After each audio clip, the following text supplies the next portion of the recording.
Okay, folks, we're live.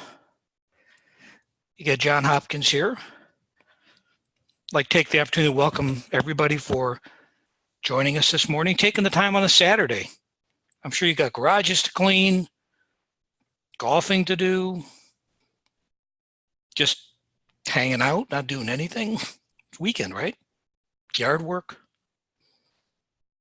Don't think there's any snow anywhere, maybe in the mountains somewhere.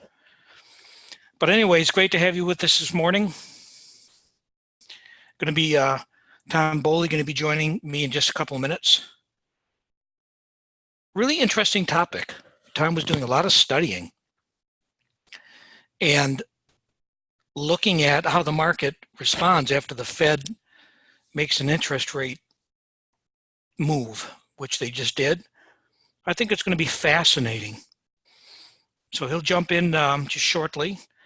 Just a couple of housekeeping things and a few things to share with you before Tom comes in and gets into the meat here. This webinar is being recorded, so everybody will get a copy of the recording. We generally have it out within, a day, the latest, maybe today or tomorrow. We'll get it out to everybody. In case you have to slip out, don't worry. We've got you covered. I'm not going to go into a lot of detail about our service or Tom, because you're in here either because you're an Earnings Beats member or you've been following Tom Bowley for a while or for a long time. So there's really no need to do much in terms of introduction. You do see on the page here, we're kind of proud of this. We just started our events calendar. By the way, you can go to earningsbeats.com to look at anything that I'm showing here. We got a lot of stuff coming up over the next month or two. Some of these are open to the public. Some are members only. Each of them has a description. So you'll be able to go to our site, click on the calendar, and see which ones are, like today is a public event that's free. Our Q4 Outlook coming up October 7th. Very popular event that'll be for members only. You'll learn more about that as we get closer. I just wanted to shout out to Aaron Weber, who helped me put this calendar together, and we're going to keep it updated. So it's really awesome. What I want to start with, though, oops, sorry about that. Okay. Some of you may have seen my article in Chart Watchers this weekend. I'm going to take a couple of minutes to go over the article and share with you a few things that happened during the week. It really caught my attention this week, some of the things that Tom was involved with. Of course, he started back as chief market strategist this past Monday. Already a lot of great enhancements to the site. I'm not going to spend much time talking about this particular chart, except to say, we're right at a level that the market could break out or could stall or pull back. So in some sense, we're in a bit of a no man's land right now. It's been one of the reasons we've been very light on any trade alerts. When you're up against key resistance, it can go either way. So we're being very careful. But what I do want to do, I will come back into this article here. But one of the things I wanted to show you that Thomas started very briefly, and by the way, again, if you go to earningsbeats.com, you see right over here, daily market report sample. We've got the whole week, all of last week is in here. Tom does this every day for our members. Starts with the executive summary. You can see the bullets, just kind of a quick, update. This generally comes up between 11 o'clock and noon Eastern. So the market's already got underway. Tom's got a feel for what's going on. Gets into his little market outlook there. You can see lots of charts in here. Gets into different sectors and what they might be looking like. Sector industry focus. This is all awesome stuff. And this one I really love here. So we've got a strong earnings chart list. That strong earnings chart list has 329 stocks on it. Whenever a company reports earnings, we're scanning the market and we're looking for those that beat top and bottom line. They end up on what we call our strong earnings chart list, which allows us to share with our members. And if you're a Stock Charts member, extra level or higher, we can share it right into your account, and then you can manipulate, scan, do whatever you want. And one of the things Tom has done here, you can see, is he did his own scan for members, stocks testing 20-day EMA as of 10:30 back on Friday. And these are the stocks he came up with. So this gives members an opportunity to look at stocks. It could be 20-day, it could be the 50-day. He might put something else in there. But it's really awesome because it gives you some ideas on potential trading candidates. And then he highlighted the particular one here, AKAM, and laid the chart out and with some annotations. Like I said, we don't have any current alerts. The market's volatile right now, and it hasn't broken out. But I do want to say one thing about alerts. We're not going to be right on everything, but I want to show you an example of why stops are so important. By the way, this stock is on one of our portfolios, so I know a lot of people are potentially owning it who are members. We've not given up on it. It's just that from a trading perspective, when we put this out as a trade, we put a stop on it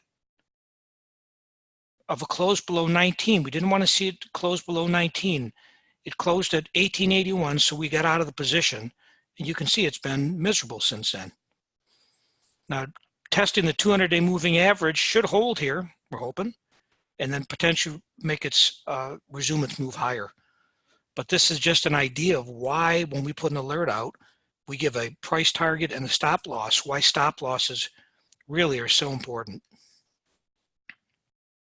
A couple of things I did point out in my article that I thought were worth mentioning, because I know a lot of you haven't had a chance to read it yet. This is a chart that Tom presented on Monday at noon. And he basically said an intraday move down closer to 8 is possible, but a 20-day EMA test would provide a ton of upside. Not for those who are risk adverse, because you carry a lot of risk. And here's what happened. You see exactly what happened yesterday. Stock got right down to almost close to 8 as you can be. So this was sort of a warning that it was giving. Now it becomes an interesting proposition. Look at all this selling, all these red bars here. So basically, I'm pointing this out because this is the type of thing Tom will be sharing with members. Stock was sent out encouraging patience for the stock. Let it close back, closer to 8. And there you had it. Tom provides setups now to members, a Monday setup. This past week it was RMD. Here's what the stock looked like on Monday. Got your annotations here. Friday's close, stock was at 134.53, gained about 3%. Excuse me, $3.11, or roughly 2.3%.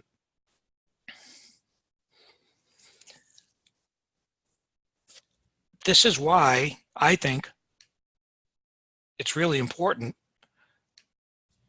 to understand some of the things that Tom has brought back to earnings beats.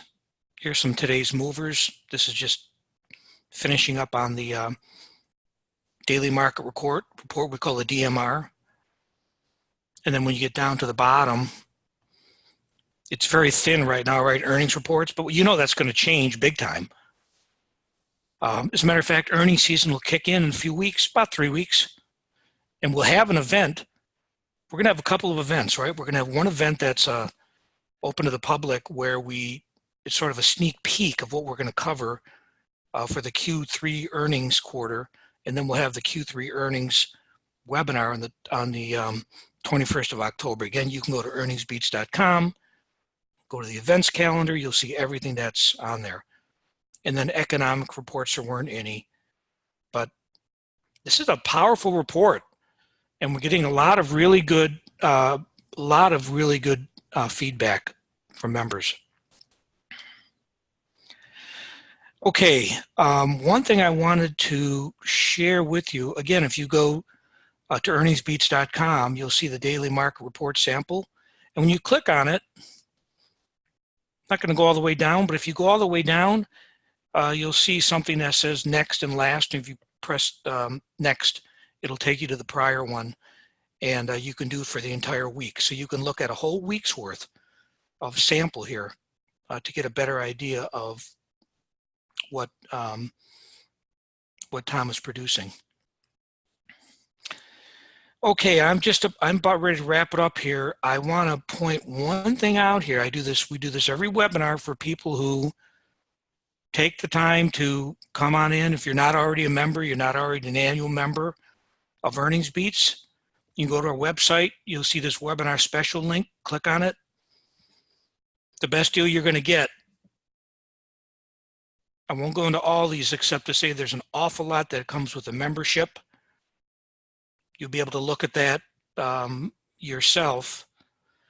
There are a couple things I do want to point out. Of course, you get access to the daily market report. You'll see, if you clicked on there's a sample, and then all of our webinars. I showed you the webinars we've got coming up already. A couple of other really quick things here. We've got what's called industry group, relative strength industry group chart list. This is something Tom put together, 104 charts covering every industry. Our annual members get access to it, and once you have it, it's yours. And so you can look constantly at which industries are strong and weak, and then you can marry that to our strong earnings chart list. It's a very, very powerful tool. And I want to mention one other thing, is that Tom, when we get into October, and you can look at the calendar list, is going to start his Trading Places broadcast. He's going to have he'll still be doing a couple of shows on stock charts, but there's going to be 2 broadcasts he does every week, 9 o'clock in the morning, half hour prior to market open. It's a great time to be talking about companies that have posted earnings, ones that are coming up, things that he's seeing on the radar screen. If you're a member, a subscribing member, you'll have access to those broadcasts as well. So there's just an awful lot that we're providing. And you check this out. I'm telling you, this is the best deal you're going to get. Okay, on that note, I am going to stop sharing. I'm going to go ahead. Again, I don't really need to do much introducing because I think most of you know Tom Bowley. He's going to take it from here. If there's any questions, I'll try to answer them, while Tom's talking. And if we have time at the end, we'll get into some of those that he might be able to answer as well. So anyways, let me turn it over to Tom Bowley.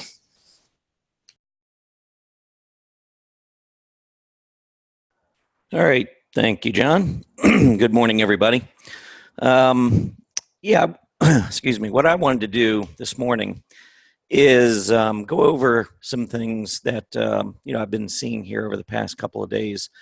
Really, I was interested. Hold on one second. Let me just grab some water.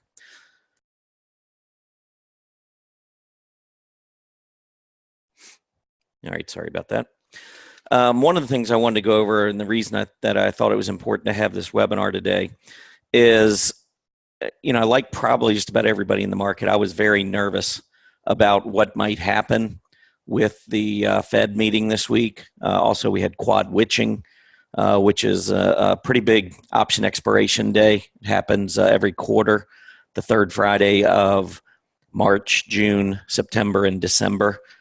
Generally, if you ever look at volume and you see huge volume on your stock on those days, it's not that I would ignore it, but just understand that the volume on most stocks and on the major indices usually spikes quite a bit on the quad witching days. And we had a huge volume day on Friday, and the market was down. So I know that there's going to be a lot of technicians that are going to say, wow, big volume, down day. That's really bad for the markets. I think that's overblown. But there was a lot of manipulation that took place at the end of the week. And if you don't follow market makers and option and max pain, which is that point at which market makers can make the most money, by moving stocks to a point where a lot of in the money calls vanish.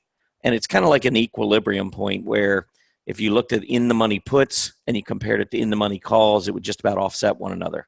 When the market's going up and everybody's jumping in on the calls, you have this huge imbalance. So everybody's buying calls and you got market makers on the other side selling those calls. Well, market makers can protect themselves by buying the stock. It's a covered call strategy. You buy the stock, you sell a call. So it's not that the market has to come down, but if you own the stock, let's say, the market rallies, and I'm not showing anything on my screen right now. I'll show something in just a minute. But let's just say the market rallies and market makers are, there's a lot of interest in the market, a lot of calls being bought. So therefore you've got market makers on the short side. Well, one thing market makers can do is they can buy the stock to protect themselves. Okay. So they buy the stock and, they're selling calls at the same time. It's no big deal. What happens as you get close to option expiration is the stock that they own, if they continue to hold it, can go down and come back up and they're not hurt. The options expire as of that Friday. So, this past Friday. So it's sometimes behooves market makers to sell stock, to short the market short term, drive prices lower, and erase millions, literally billions of dollars of premium on those calls.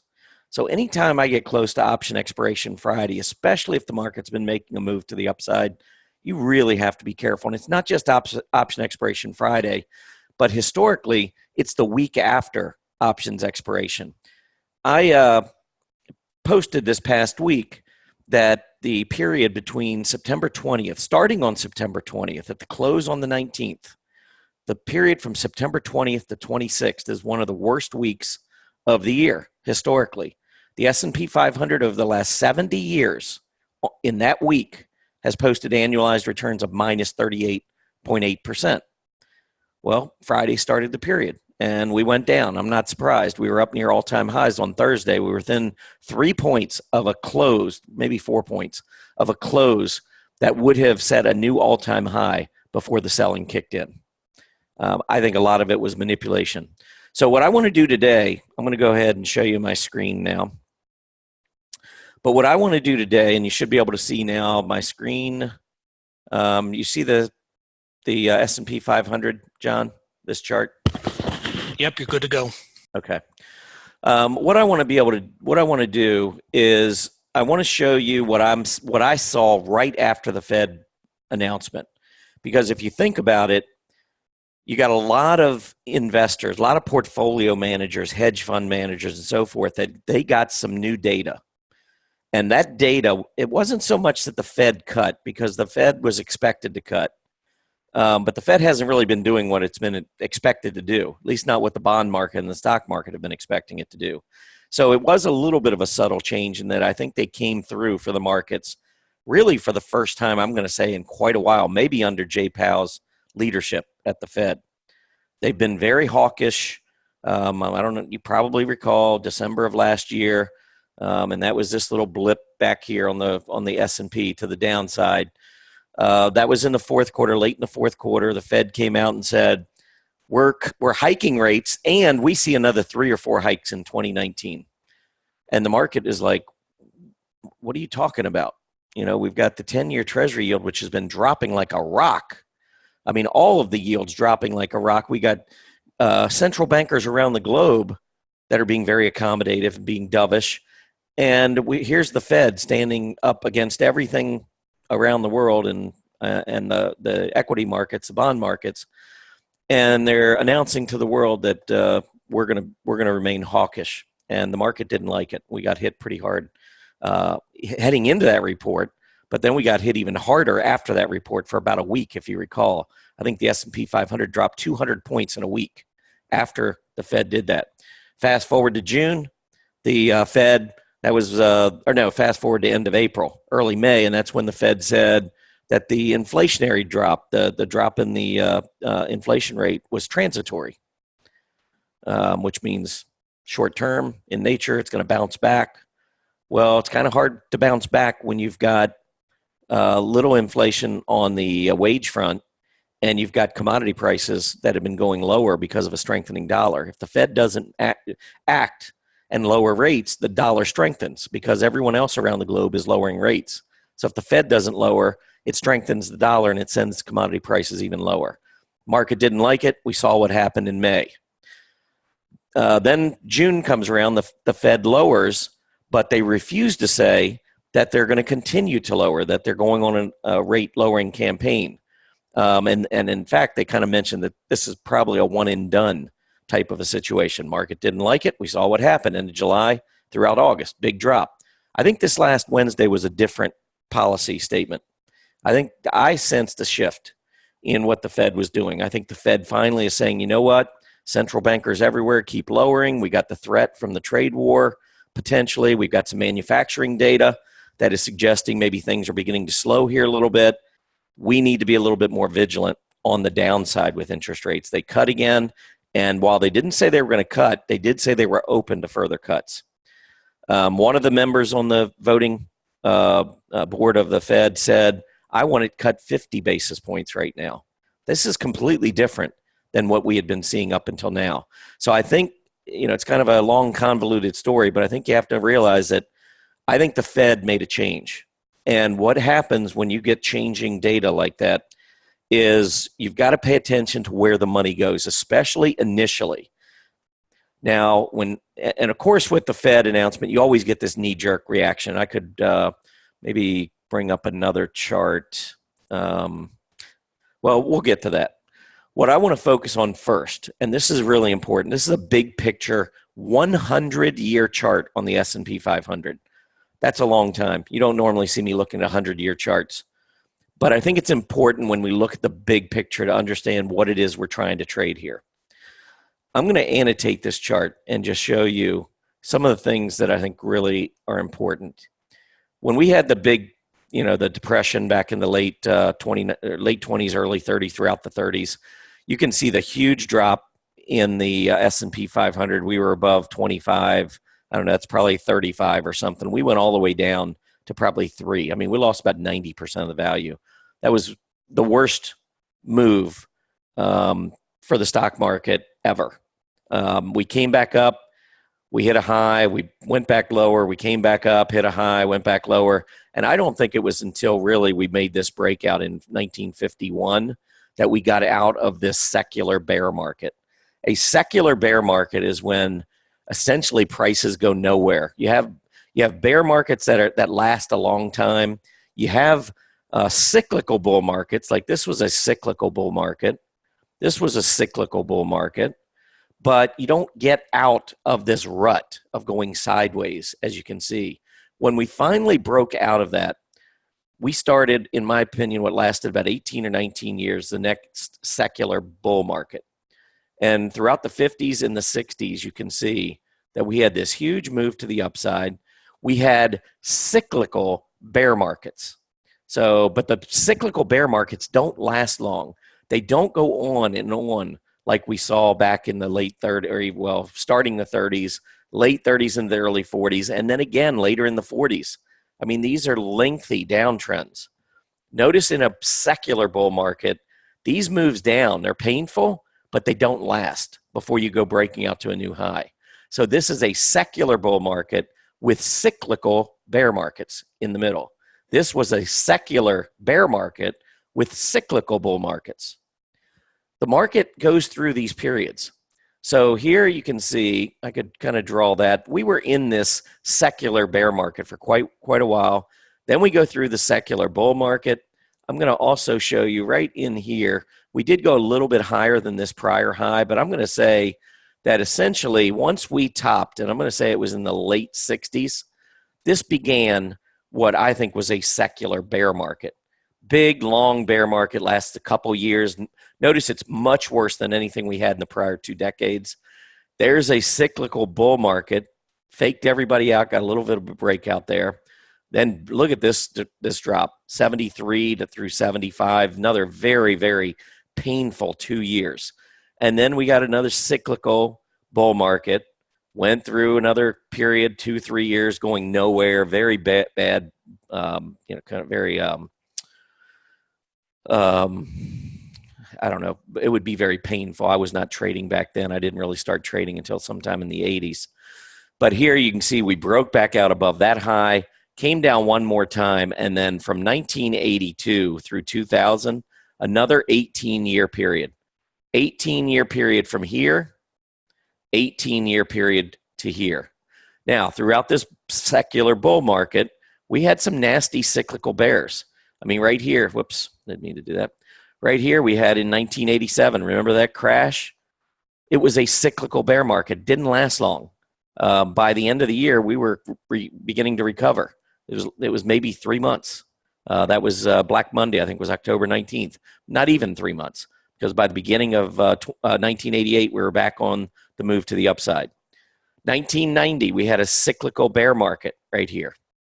1998, it's a blip, but that was a cyclical bear market. We went down more than 20%. These don't last long before you make a move to the upside. Now take a look at what happened in 2000. Do you kind of see the same type of pattern? The big move down, the bull market. The big move down, the bull market. Then it moved down. Then you actually have a real bull market, secular. Big move down, bull market. Big move down, bull market. Sideways action. Finally break out. Then we have a real secular bull market. Look at what started in 2000. Big move down, cyclical bull market. Huge move down. And then we get a bull market, lots of volatility back in here, 2010, 2011. I don't think the secular bull market starts until we get this breakout, because you don't know if we're going to go back down. I mean, the timing was just about right. 12, 13 years is usually a good amount of time for this to take place. Back here from 1969 to about 1981, 82, 12, 13 years. This one lasted a little bit longer, but I would say, from this 1932, when we really started to break down, to maybe 1946, that's 14 years. So maybe this one was a little bit longer, but I think you're getting the picture. Here we went through a period of going nowhere for 13 years. Now we break out. And the thing is, everybody wants to think about what just happened in 2000 to 2009 and the financial collapse. Things change. We put things into place. We get very, we go from a period of deregulation to a period of regulation. And so we put safety nets in place so that we don't have the kinds of financial disaster we had back in 2007 to 2009. But now look at what we've got here. Forget about what we've seen the last 18 months. Everybody has a very short memory in the market. Last 18 months have been kind of brutal. A lot of moves to the downside. I think they are cyclical. I think the fourth quarter of 2018 was a cyclical bear market in a secular bull market. And I think that I'm going to be proven correct when we make this next breakout. I loved what I saw from the action right after the Fed meeting. And I know John gave Erin a shout out earlier for the events calendar. I'm going to give her a shout out because she's helped me a lot here over the last couple of days putting together. I mean, she's a CPA like me, and she's very good at analyzing data. And I explained to her what I wanted to do, which was to take a look at the low on Wednesday when we got that knee-jerk reaction in the S&P 500 and went down. And she helped me look at the price action on the Dow, the S&P, the NASDAQ, the Russell 2000, the IWF, and the IWD, which is the Russell 1000 growth versus value. She helped me with the XLK, all of the sectors, the 11 sectors, all 104 industry groups. We looked at the absolute low on all of these. I went through and did all the portfolios as well, by the way, for those of you who are annual or that are members, paying members at Earnings Beats, to see what kind of reaction we had from the bottom on Wednesday through the top on Thursday morning.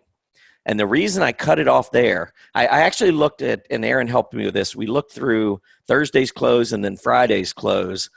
And the problem I had going all the way through Friday's close was that there was a lot of option-related manipulation that took place, I believe, from early on Thursday through the Friday close. That's when the market started selling off again after the S&P got very close to an all-time high, couldn't quite get there. And then we saw selling. And a lot of that selling was in areas that had market makers had tremendous exposure on options. So I think there was a lot of manipulation. I talked about it a little bit in this morning's Trading Places blog article I sent out earlier and mentioned the QQQ. And I'm going to go ahead and bring that up for a second. Don't know if you can see this, but if you go into Yahoo and you pull up the QQQ and you pull up on the quotes, they've got options here. And Yahoo will put a blue shading around all of the options that are in the money. And over here on the toward the far right, open interest, this tells you how many options are open at that strike price. So somebody's cashing in. All right. I want you to take a look. So we went from, on the QQQ, I believe 193 on Thursday was the high, and we ended up closing at 190.80. Maybe it was even higher than that. Well, 192.84 would have been the close on Thursday. I don't know what the intraday was. I can tell you that. Look at it on a different computer real quick. The intraday high was 194.03 on Thursday. So we fell back from 194.03 to 190.80 on Friday's close. And you think, well, that's just $3.23. Market just pulled back a little. It's no big deal, right? Well, I want you to take a look at all of the, if you were holding options on the QQQ heading into, if you had them on Thursday and you were at 194, let me just tell you right here, these 2,000, I'm going to do a calculation in my head a little bit, 2,340 open calls at 191. Each call represents 100 shares. So you got to take this, multiply it times 100. So that's going to be 230,000 shares. 2,340 calls is 234,000 shares. Take 234,000 times $3, because on Thursday you were $3 in the money, meaning that those options were worth about $690,000. We're talking about one strike price on one security. What are they worth? What were they worth at the close on Friday? A little more than 24 hours later, zero. You can do that calculation for all of these that were in the money. Look at 94s, 7,300. Now, we didn't get much. They were probably only trading for maybe 20 or 30 cents. There's probably a little bit of in the money, or a little bit of time premium, because you were right there. I don't know what they were selling for. I really don't look at options. But my point is, they had value on Thursday. They had zero value on Friday. And all of these people on Thursday, look at all these calls, people, just so excited. The Fed's out, everything's starting to move again on Wednesday into the close. We start off good on Thursday. Folks are jumping in. We're going to the moon here, right? Nope, not having it. We got close to that all-time high. Market makers had too much at risk. We got the big pullback. I think we could pull back further next week, to be honest. Partly because of the options effect, partly because we just hit a all-time high or got very close to one. This is a time market could easily pull back. I was writing about it throughout the week, talking about it on Market Watchers Live. You can't be you can't overstate this as you get close to options expiration. There's a lot of manipulation that takes place in the market. Now let's take a look at the puts, because as a lot of those calls were losing value, a lot of these puts were gaining value. Now notice, when we got up to 194, 195, there are very few in the money puts, because as you're going higher, not too many people are bearish. I mean, the market makers take advantage of the emotional swings. So just keep in mind that some of these gained value. A lot of these over here, though, lost tremendous value. Not only are all of these losing value and going to zero, but think about if you had a 190 call. These options right here, this would be 242,000 shares, the equivalent of 242,000 shares, $4 in the money. That's $1 million. And 24 hours later, that $1 million is now worth, I don't know, 180,000. So you're still in the money, but all of these lost tremendous value. So, and I'm just going to give you one more example, and this was Roku. Roku has been slammed. They've got gap support from earnings, I think just over 100, just below 101. I think we could test that. We got as low as 103, I think, on Friday. Everybody loved Roku at $176. And 2 weeks later, you can't find buyers for it at 103. Makes no sense. But again, it's manipulation when you've got an aggressive stock that moves wildly. If you bought the 170s, it's really hard to hold when you're at 103. You're panicking. You know, this, if you don't know the way the market works, you're going to panic. I'm not going to pull up Enphase, but Enphase was another one. Went from 34 down to 21. It got back to gap support. Now all of a sudden, magically, it's 27. Just picked up 30% after it hit gap support. I think Roku could do the same thing. I really do. I think there was a lot of manipulation. And I'll just tell you this, I'm not going to spend much time going through portfolio stocks, but I will say that Roku, from the Wednesday low after the Fed to the Thursday intraday high, Roku was the best performer in our model portfolio, gaining more than 5%. Now, some of that was option related because all of these puts that were in the money, there were a ton of them that were in the money. You had a bunch of them in the money or close to in the money when you're 103, 104 at the low. Look at all these that got wiped out just by that quick push back to the upside on Roku. So it was actually going in both directions, but there was a ton. And I'll just, share with you a story that I had on options, and it's why I don't trade options anymore. And John could jump in, I'm sure, and share some equally disturbing stories. I remember one time back in 2000, I had options. It was night trading. They were actually an independent market maker. And the stock, I had the stock and I also owned options. I'd bought in February of, actually, I think it was in 1999. It was February of 1999. And I bought into Night Trading Group with options and with the stock $44. And the stock kept going up and I kept getting more and more excited about it. I was buying more options. And this stock went from 44 to 160 in about 2 or 3 months. I made more money in 2 or 3 months than I had made in public accounting probably throughout my career. But I learned a really painful lesson on that.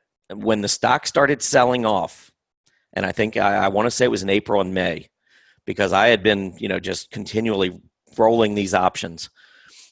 This stock fell from 160 so fast. And the thing is, you don't want to buy it at first. You don't want to buy the story. You don't want to buy why it's going down. You just want to buy more. So I was buying more options. It's like, this thing's the greatest thing since sliced bread. It's going to keep going up. Well, I started getting margin calls. And instead of selling the options, I sold the stock, which was compounding error number one with error number two. Because the stock at least kept some value. The option was just completely eroding. Long story short, all the money, all the paper profits I had on night trading in 3 months were gone. All of it. And I may have traded options a little bit after that, but I tell you what, that soured me on options for the rest of my career. And I know it was me. I know it was very emotional, and I'm aggressive. I know I don't have the right personality for options. That's just really what it comes down to. Some are much more calculating. Some are much more conservative. They make their money. They get out. I found out some traits that I had that weren't very good. And so options, I completely got out of it. I think John probably would agree, going through the same thing with some other stocks and so forth. But we learned our lesson. And so I have spent a lot of years trying to teach folks about what the pain that can come from options expiration and the market makers and the amount of money. We're not talking about, I'm just talking about one strike price maybe being worth $1 million.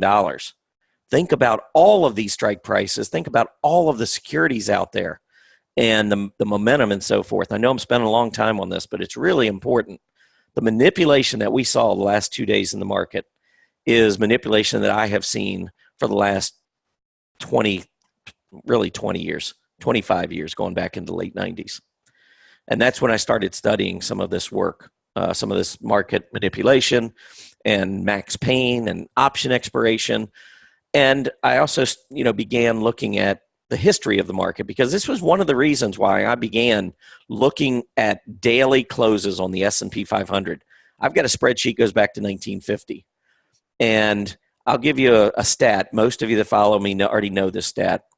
But from the 18th on the close of every calendar month since 1950, the 18th on the close to the 26th on the close, there's an annualized return on the S&P 500 of minus, I don't know what the number is, 5%, something like that. And you think, well, it's just 5. That's not a big deal. Well, first of all, the average throughout the entire 70 years on the S&P 500 every year is 9%. So this stretch of 9 trading days, which is almost, it's 30% of a calendar month. It's 30% of all trading days since 1950. And the annualized return on that is 14 percentage points below that 9% level. That is statistically relevant. And I believe almost all of it is due to options expiration and market makers and them getting whole and them, pardon the French, but screwing everybody else in the market. And you've got to be aware of it. And that's why next week, and John mentioned it earlier, we're not active on the alerts right now, because from a trading perspective, it doesn't make sense. Now, do I want to short the market? Heck no, we're in a bull market. I think we're in a secular bull market that's going a lot higher. This next week doesn't have to go lower. It has a tendency to go lower. So we need to be aware of that. But anyway, that's my rant on market makers, manipulation. Don't always believe what you see in the market on a particular day. And the reason I say that is when you go into and I'm going to get off of this chart now. I mean, I think hopefully you understand where I'm coming from. I think we're still in maybe the 3rd or 4th inning of this secular bull market. I could see it going another 10 years throughout the 2020s. Yeah, we know what happened in the 1920s. Although I'll say this, if we do have this secular bull market that continues for several more years, we're probably going to have another one of these periods that's going to scare the heck out of everybody. It's just the cycle we go through. All the policies change from a political standpoint, from a regulatory standpoint. It's like, okay, everything's fine. We can begin to deregulate again. And then the greed sets in. Somebody does something stupid, just like the subprime mortgages. Everybody could get a loan back in 2000 to 2005. We had just gone through a great period. Everybody, is loving life. The housing market was perfect. It happens. We go through these cycles. So let me get off of this chart, and I want to show you the S&P 500. And I'm just going to pull up let's do an intraday 10-minute chart. And I'm just going to do 5 days so that we can see what happened here. So here was the announcement on the Fed. And I always say, really be careful with the first reaction to what the Fed says and does. Look at the first move down, first 45 minutes. That was like not good. We were around 3,000, and then we fell all the way down to below 2980. So 0.75 percentage point. That's billions of dollars across our financial markets in 45 minutes. But look at the move back to the upside. So what I wanted to do, this is where I think smart money was coming in at the end of the day and continuing early on the 19th before the manipulation started to set in. So what Aaron helped me with was looking at where we went from the low on Wednesday through where I had already done where we closed on that day. Also, I looked at where we were intraday on the 19th. And then Aaron helped me by giving me the data on the 19th and the 20th, the closes. And so what I think is really important is what happened from here, because I believe we're in a secular bull market. I think we're getting big money beginning to establish positions in what they believe is going to lead the market going forward. And now once we get through all this manipulation, I think the next move higher and the breakout will again tell us. And I'm going to be watching. I'm going to do this similar analysis from the low, once we get to whatever low it is probably over the next week, I'm thinking, through that next breakout, I think that move to the upside is going to be really important to see what Wall Street believes is going to lead us into the fourth quarter as we begin to get close to earnings season. Really going to be important. But what I'm going to share with you right now is what I believe is at least early results from what was leading us end of Wednesday through early Thursday. I want to talk about some groups. So what I'm going to do first is share with you. I've got to kind of change things around here. I'm just going to stop sharing for just a moment. So just bear with me. I need to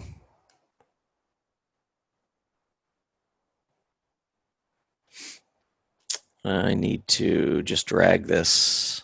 I want to show you my Excel spreadsheet and what Aaron and I were doing.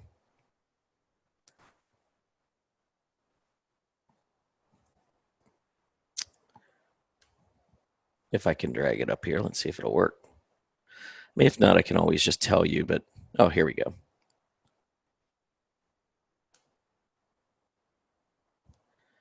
Okay, now let's share again.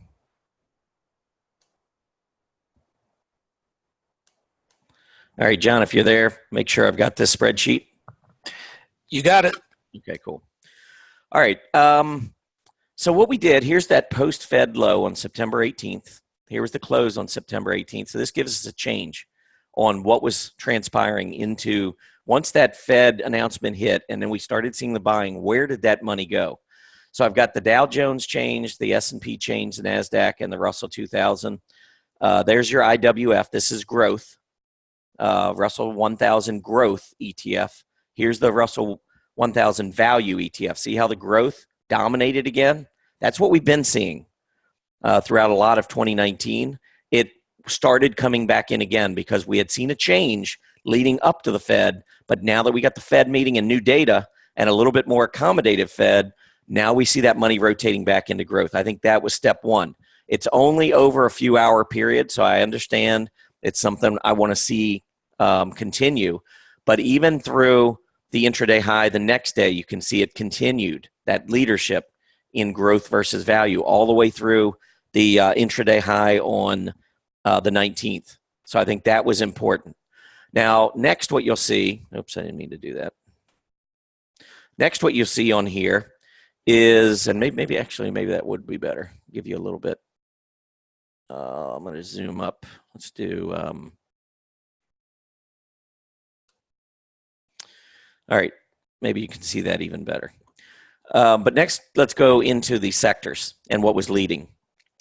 XLK, technology, outperforming the S&P 500. I put the S&P in here in red so you can see what the S&P did.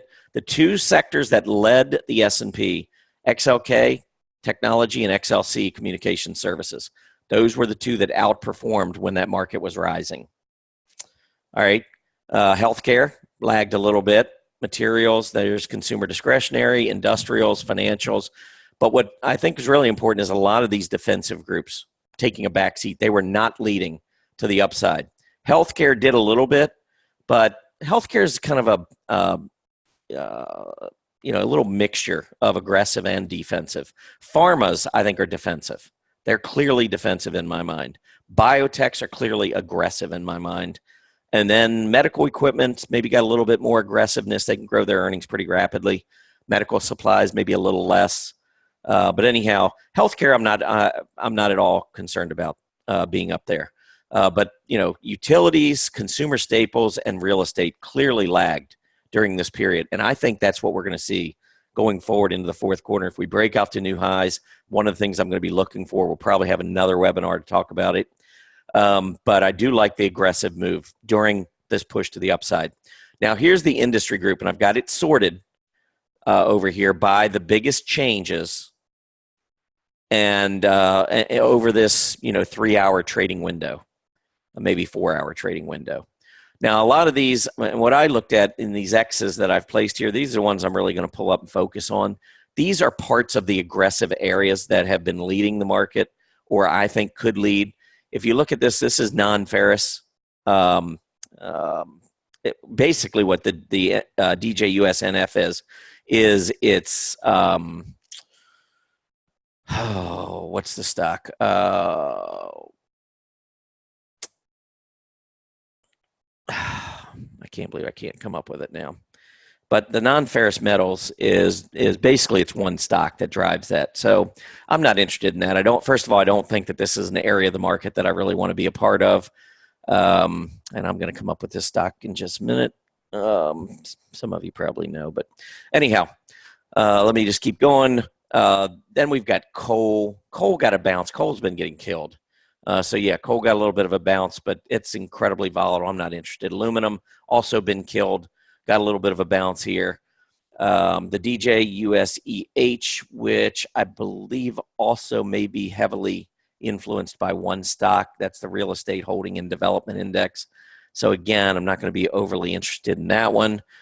And you got gold. Some of you like gold and gold miners. I'm okay with them in the short term. They still remain okay.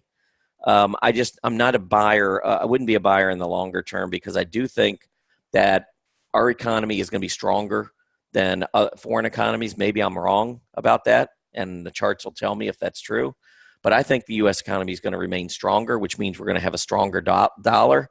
And I just think it's going to produce headwinds for gold. Gold may go up. I just don't think it's going to go up as fast as the S&P 500 going forward. So that's the issue I have with those two. Mortgage finance isn't bad. This is one maybe I could take a look at. It is in the financial space. Then furnishings, some of these are maybe a little bit, going to require a little bit more look. They haven't been great performers. They started to show some strength, but they still don't look very good to me on the industry group relative strength list that I'm going to go over with you here in just a minute. So anyway, these X's are the ones that I'm really interested in. I loved seeing renewable energy come pouring back because that was a group. I don't know if you've followed me on, I think I've been talking about it on Market Watchers Live. Maybe I might have had it in the daily market report last week. But renewable energy was in a symmetrical triangle off of an uptrend. They clearly broke out of that to the upside. So I love the fact that we're getting leadership again there. Look at software. Everybody thinking, okay, software's dead. I don't think software's dead. I think there was a lot of opportunities. Software had gone up so much. Once it started selling, a lot of people got caught getting in at the top, and it just kind of escalates to the downside. But as money was rotating in to the market after that Fed meeting, look at software is sixth best industry group. So it once again is right back up near the top. 345, and you go down here to where's the S&P 500? 1.46. So this is a lot of outperformance for a prior leader. So it looks to me like could be regaining some strength.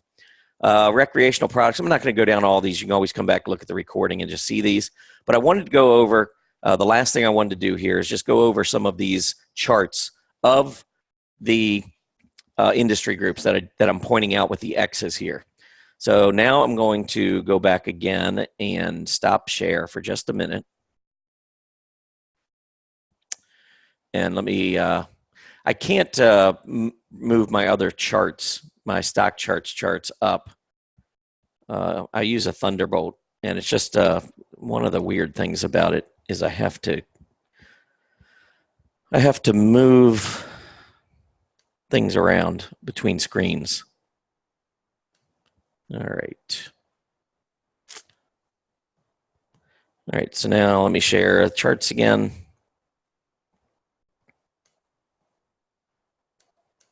And you should have the stock charts back up again. All right, let me go into some of these relative charts. First thing I just want to do from a sector perspective is just point out technology has been so strong. The fact that right after the Fed meeting, money rotated right back into technology. I mean, technology already was looking pretty good on an absolute basis. Here's on a relative basis.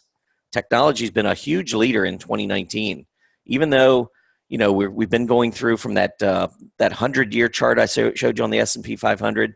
Since January of 2018, I think we've just been in one of these consolidation periods like we were 2014 into 2015 and early 2016. Once we broke out, we just exploded to the upside. I think we're going to have a similar type explosion. I really do, heading into the fourth quarter.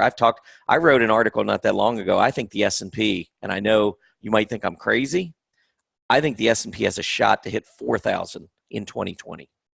I think we could have a very strong fourth quarter, maybe finish 32, maybe even 3,300 on the S&P 500, and then it would take about a 20% year on the S&P 500 next year to get us to 4,000. I'm not saying we're going to do it. I think it's very possible that we do that. I am very bullish. Think about everything the market's been through. Everybody wants to tear it down because of the trade war. Everybody wants to tear it down because of the Fed. Everybody wants to tear it down because of the 10 recessions that we were supposed to have in 2019 and we never had. Everybody wants to tear it down because we're going to import a recession from all these global markets. I could look at these global markets. I could pull up long-term charts. They're in bull markets. I don't care that they're underperforming the S&P 500. They remain, most of them on a long-term chart remain in bull markets. Anyhow, so I like the fact that technology is leading back to the upside. I think we're going to get a breakout. I think technology continues to perform well. I think some of the other aggressive areas performs well. And that's why when I look at the individual industry groups, I want to look at the areas that I've checked off that are part of the aggressive groups. So let's pull up industry groups. And I'm going to go through these groups now. CRE will be the first one. And when I go down here, it's under energy. I got to find it here. All right, so here's CRE. Remember, all these charts I show you, if you're new to these charts, and this industry group chart list, this is what John was referring to earlier. Any of our annual members, if you sign up, this chart list, if you're a Stock Charts member, at least extra member or above, this chart list can be sent to you and you just download it into your account. You have to do nothing, and it's there forever. Once you have it there, these charts don't change. I mean, the 104 industry groups, unless they change classifications, this is something that you've got to go from here forward. Anyway, renewable energy. Look at the relative strength here and look at this picking back up again. So it was weak. And again, Enphase Energy is one of our stocks that we've got. Enphase Energy, I was getting some emails from members talking about Enphase Energy. And I was like, well, gap support, stock made a huge move. It's pulling back. It hasn't lost gap support, had a huge earnings. It's incredibly volatile. It's pulled back, and now it's up $6 from where it had pulled back to. It's basically erased half of its losses. And this is one of the reasons why we're seeing renewable energy pick back up again. So renewable energy, I think, looks really good. Let's talk about software. And I know it's Saturday and college football and everything else, so I'm not going to spend a whole lot of time. I'm not going to be able to go through all of these charts, but I do want to bring up a few that I think are worth mentioning. So software, look at this move. We actually went on a relative basis below the 20-week moving average for the first time really since the fourth quarter of 2017. We dipped here below. I'm going to be watching this because if the S&P breaks out and software moves back above that 20-period moving average, I think that would be a really bullish thing. We were overbought on a relative basis. The momentum was so strong. We got up to 3. That's impressive to get a PPO of 3 on a relative PPO.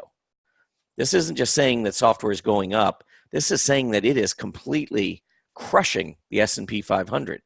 So we've pulled back. We're still in positive territory. We pulled back one time all the way to the 0 line before we began making a huge move. So I'm not going to say we don't continue to consolidate. I still think the leaders in software are worth considering. And that's my worst case scenario. Best case scenario, I think we could see software just break back out again to the upside. All right, recreational products. This is one I want to talk about because this is one that had a huge move after the Fed meeting.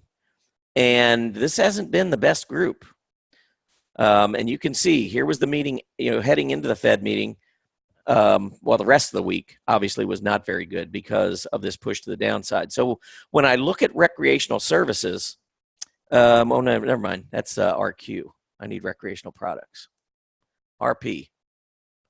Where is RP? There it is. Sorry, wrong one. Okay, so here is recreational products. So we haven't gotten a breakout yet. Here's that relative strength that I was talking about. But the one thing that I like about this one is that right after that Fed meeting, money started pouring into this group. It hasn't been leading for a while, but you can see that the relative PPO, which was horrible back at the end of the fourth quarter in 2019 or 2018, has actually been improving. And if we get this breakout here and you get the push back to the upside on the PPO and go back through that zero line, we could see significant strength in recreational products. So this is a group, again, not performing very well. You go down to the bottom and you can see that it's been in a downtrend on an absolute basis. So in addition to seeing relative strength here, I also want to see absolute strength. I want to get a break above that April high.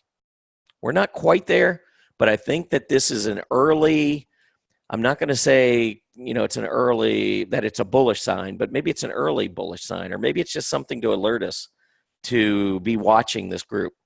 Because if you catch one of these groups making a major bottom on a relative basis, and if this group becomes a leader going forward, and you find one of the leading stocks within this group, that is the recipe for crushing the S&P 500.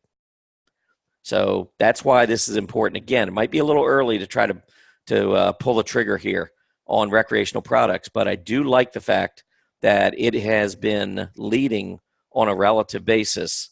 And the leadership was pretty strong. I mean, 2.78% that it gained was way above the S&P 500. And the S&P 500, again, was 1.46. So almost a doubling.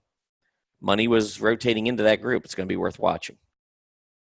And again, recreational products is in consumer discretionary, an aggressive part of the market. If we're in a secular bull market, I want to find not only the aggressive groups. If I was an ETF trader, I would be in very, very heavy into the aggressive groups if we break out again. Even now on a pullback, I would be thinking about building a position. So from an ETF trading perspective, I think you want to go with the aggressive groups. My opinion. You got to make your own decisions, check with your financial advisor, understand what it is that you're investing. If you're investing money that you've built up for fun, I don't want to say just for fun, but you're trying to make money, obviously. But if you lost some of it, you wouldn't be desperate. Then yeah, I think getting more aggressive makes a lot of sense. Now, if you're trying to trade for your child's college fund and they're going to be starting college next year, then you got to take that into account. You don't want to be overly aggressive and really impact your financial future, your kids' financial future. If you're in your 60s, 70s, you're on a fixed income. You got to consider being a little bit more conservative. Again, you might not want to be completely aggressive. Everybody's got their own, financial picture, and that's what makes our job at Earnings Beats a little bit more difficult. Is I'm aggressive. I try to say when something that I'm talking about is aggressive. So those of you who maybe are a little bit more defensive, you want to be a little careful. Anyway, so that's recreational products. Let's take a look at toys. Talk about a group that has completely changed its picture. And this is one that's been evolving over time. And I've talked about this one for quite a while. Toys, I started getting much more bullish on a couple months ago even. And that was because we were breaking out above this top at about 825, made the move to 850, pulled back one more time. And look at this absolute move to the upside. And look at what's going on the relative chart. Relative PPO, after being a -8, which is crazy. Look at the relative weakness. It was horrible. Now we're just turning positive. This is a group that Wall Street is favoring again, breaking out on an absolute basis, breaking out on a relative basis, getting ready to get that 20-week moving average, relative moving average above the 50. I think this one looks good. Why don't we do maybe 2 or 3 more here? I do want to mention, I'm going to hand pick these. One is going to be internet, because I think the internet stock, I think this is an area you really want to be considering. And that is in communication services. Talked about communication services leading the S&P on that move to the upside. Could be early movement into the internet space. Look at internet bouncing off the 20. The 20 is above the 50. We're in positive territory. I see not exactly equal highs, but pretty close to equal highs, rising lows. This just looks to me like a consolidation that we are getting ready to break out of. And I also want to point out that if you go into a seasonality chart, this is, I don't know for a fact, but I think it is the best performing industry group over the last 20 years in the month of October. Look at this October performance. Let me see if I can. All right, see that 8.7%? It's gone up 76% of October's, and it's averaged going up 8.7% in the month of October. It's one of the reasons why I really like Twitter. I think Twitter's looks pretty good. They had a great earnings report, and I think looks good on the chart. That's part of one of our portfolios here at Earnings Beats. Now I'm going to compare it to the S&P 500, and let's do this: Internet versus the S&P 500. So all this is telling us is relative performance. Last 19 years. Look at these 2 months, September and October, and especially October, averaging outperforming the S&P 500 by 7.5 percentage points, average over the last 19 years. That would be good just to do it one time, but to average it over 19 years is pretty impressive. And Internet outperforms the S&P 500 82% of October's, which is roughly 4 out of every 5 years. So is it a guarantee? Of course not. Nothing in the market's a guarantee. But this is an area of the market that I would certainly be thinking about. All right, let's go now back to that relative chart. And I'll do 2 more, then let's wrap it up. I am going to do, just looking for some good ones. Let's look at semiconductors, because semiconductors is another area I really like. And semiconductors, you can see above the 20, which is above the 50, pulling back this past week. PPO, though, very strong. And when this group moves, it really moves. And typically, this is a group that likes the fourth quarter as well.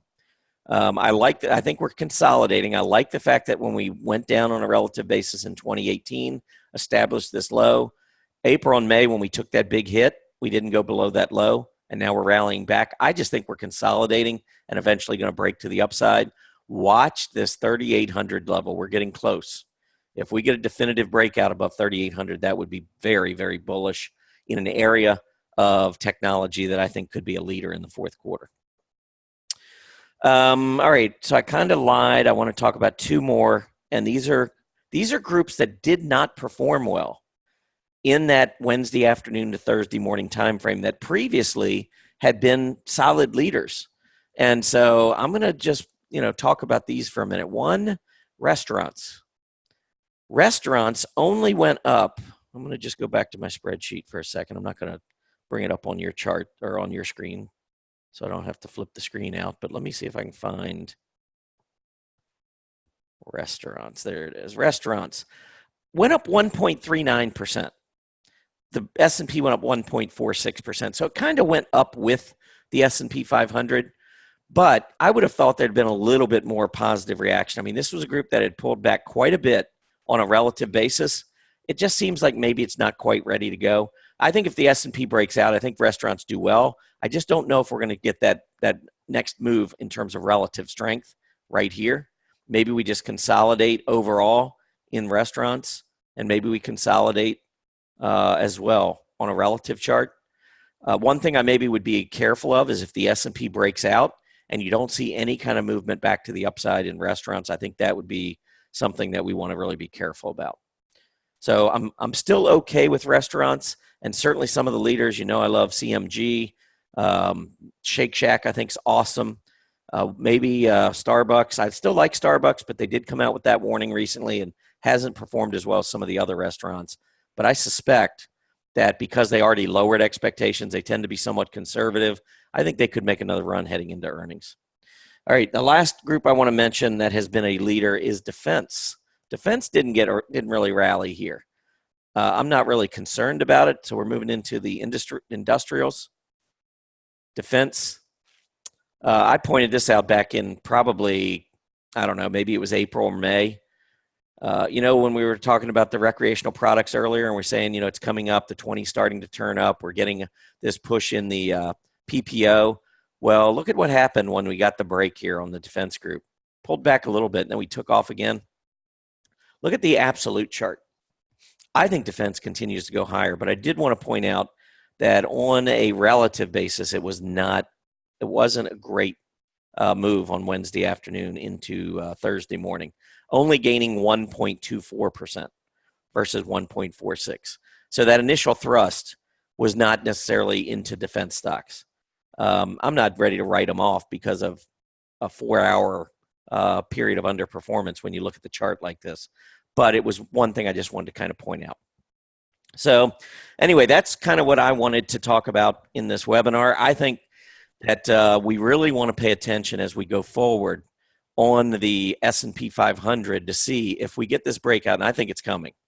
I showed you why. Feel free to disagree with me, by the way. I've certainly been wrong before, and I'll be wrong many times again in the future. But I do believe that the stock market goes higher. I think it's been fighting off a lot of worries. It's been climbing that proverbial wall of worry. And I think eventually we're going to get this breakout right here. 3,025 and change is the closing all-time high. We're still, even with the reversal on Friday, only 1%. I'm not looking for a huge sell-off next week. I think maybe we go down and test this area, this breakout. We could get down maybe close to the 50-day, which would be around 29.51. Maybe we go down that, maybe possibly a little lower. But I don't think we're going to go charging back down to this level. It's possible. I don't think so. Maybe to weed out the final naysayers. Who knows? But anyway, that is what I had for today, John. I don't know if you want to talk some more there. Yeah. If you want to stop sharing for a second? You should be able to just take the screen. Oh, I'll just hit the share and I'll be good. Yep. Yeah. First of all, I've been a busy boy during the presentations. Answered all the questions that were presented, so we're good. Because I know people want to clear out of here, right? College football day. It's college football day. Let me just end with this, and we'll go ahead and wrap it up. And I'll make sure everybody gets a copy of the recording, so you'll be all set. Here's our special. Just go to earningsbeats.com. I'm telling you, there is so much stuff coming up over the next month or two. That's going to include a Q3 earnings presentation. Tom's got something else for the fourth quarter coming up. We've got the top 10 picks in November. It's going to be an exciting period. His daily market report is just getting tremendous reviews. This will be the best you're going to get in terms of membership. You can save a lot of money. Just go to earningsbeats.com, check it out. Love to have you join us over the next year. A lot of great stuff. And Tom, I just want to say another great job by you. Looking forward to, just exciting times here with your. I wanted to just point one thing out, John, because the new product lineup's not ended yet, and so I am planning on doing some kind of an industry report. I'm actually working with Aaron right now. We're developing some of the things I just talked about here, going through this industry group chart list, relative strength chart list, trying to point out as we see changes taking place. I mean, this isn't something that's going to, changes don't take place overnight, but over the course of a couple of weeks, few weeks, maybe a couple months, you start to see shifts in the way the market is viewing, the different areas. And so we plan to have some sort of an industry group report on a regular basis. I don't know if it'll be weekly. Maybe it'll just be monthly. I'm not sure. And then the other thing that I really want to do is I want to be more in touch with our members over the portfolios. So I don't know what we're going to do with the portfolio chart lists, but that maybe something's going to come down the road. I've been asked about, from members about whether we can share those chart lists. It's hard to do a whole lot of sharing. It takes a lot of time, and we already do the sharing of the strong earnings chart list. They're easy to set up. It's only 10 stocks in 3 different portfolios. So if you've got the account at Stock Charts, it's pretty easy to set those up yourself. But what I'm thinking about is doing maybe a weekly portfolio report and talking to our members in there about the individual stocks, and just giving you my tactical views, because when individual stocks, and for those of you that are new, the portfolios are held 90 days, no matter what. We don't have stops. And that should not be confused with what John talked about earlier, and as far as having stops on our trades, these portfolios are designed to take the 10 best stocks or 10 of the best stocks in 10 of the best industry groups and hold them for a quarter, trade them in every quarter, and that's the top 10 picks webinar that John was just referring to. And then in every 90 days, we just take the best of the best, and you just ride those forward. So you are holding through one earnings report. Yes, you do trade. You don't get stopped out, which can be a problem. And certainly the last few weeks, I own the model portfolio and the aggressive portfolio. I know some of the pain that I've gone through. And trust me, I'm watching to see this might be a change that we make next year, that when we go into this August, September period, we might not get into too many aggressive stocks. We may tend to stick more with the defensive stocks because August and September tends to be a little bit more defensive. I didn't want to change anything going into this year, but that something might change. But anyway, I'm looking at having a portfolio report that keeps everyone up to date on the individual stocks within the portfolios, maybe some charts. When we get breakdowns or some stocks not doing well, updating and saying, okay, this one I'm still fine with. It's broken down, but I do think it could, bounce off of this support level. Watch that. And then there might be some where I say, you know what? This is one that maybe we get another bounce. If we did, maybe you want to, if you're a little bit more aggressive, maybe you just want to take, the bounce, just get out of it and sit in cash and not take the chance with it for the rest of the quarter. That'll be an individual call. I'm not planning on making that change. Okay. in how we calculate things in the portfolio, because it's, up until this quarter, I'd say there was nothing broken, nothing to fix. This quarter's been a little rougher, but I was encouraged. I will say this. From the Wednesday low to the Thursday high, 9 out of 10 model stocks outperformed the S&P 500, and many of them it wasn't even close. 7 of the 10 outperformed in the aggressive portfolio, 8 of the 10 in the income portfolio. So I think if the market makes the breakout that I'm looking for, I expect these portfolios to begin to outperform again. Just my opinion, but Okay. That's it. We're going to have to wrap it up. If you didn't get to any questions, just go ahead, right to our contact page at earningsbeats.com, and we'll make sure we get, any answers. I think we really did get the bulk of them answered. We got to wrap this thing up, Tom. Great job. I'll make sure everybody gets a copy of the recording. Go watch your football. Go outside, garden, whatever you're going to do today. Have a great day. Yep. Enjoy your weekend, everybody. See you on Monday.